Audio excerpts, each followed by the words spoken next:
We're with A&M-Commerce. Head men's basketball coach Jaret von Rosenberg as the Lions prepare to head out on the road again this week. Coach, good game for your team last week. Come from behind win against Tarleton State. Really in that second half, your defensive effort really picked up, holding Tarleton to 26% shooting. Talk about the defensive effort you guys had in that game.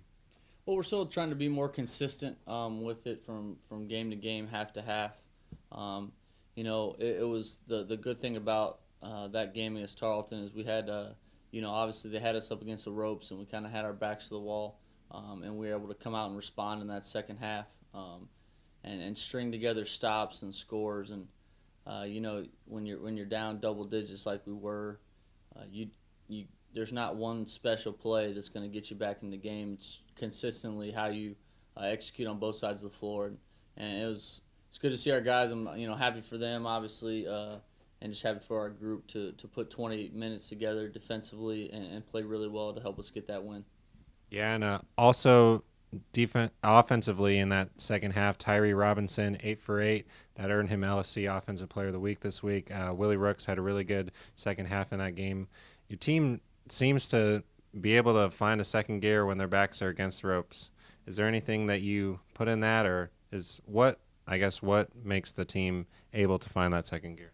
Well, it's like a double-edged sword. I think it shows how effective we can be at times, and also how we're not playing consistently for 40 minutes, and that's what we're searching to do. We just got to be a little bit more consistent, and try to put a 40-minute game together. It's been a tale of two halves, multiple games this year, and we got to find a way to be more consistent. All right, and a really tough road trip this week, starting with West Texas A&M, a top 10 ranked team, a team that hasn't lost on their home floor in nearly a calendar year. It's going to be a really tough test there. Talk about what you're hoping to see from your team and what you're going to need to be able to come out on top in that one. Well, the same thing. I mean, Coach Brown done an unbelievable job building a program there. And they lost some key pieces from last year, and I think some other people outside thought that they were going to take a step back, and that's just a credit to Coach Brown, his staff, and what they've done with that program in general. And they reloaded. They got some familiar faces coming back, but it seemed like the new guys just stepped into that system, and they compete at a high level, and they execute on both sides of the floor. It's going to be a really tough matchup. We have a lot of respect for what they do, and they do it at a high level. Like I just said, we got to try to find a way to play for 40 minutes.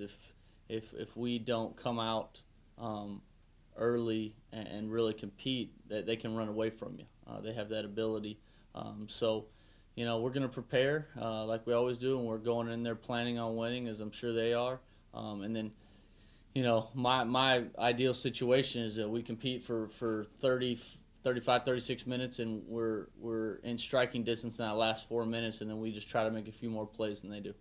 All right, Coach, we're looking forward to a great LSC matchup this week. The Lions head out on the road this week to face West Texas A&M on Thursday at 7:30 p.m. and then Eastern New Mexico on Saturday at 5 o'clock Central. You can listen to both of those games live on the Lions Sports Network, 889 KTR, and find links to live stats and video on lineathletics.com. Coach, best of luck. Thank you. Go Lions.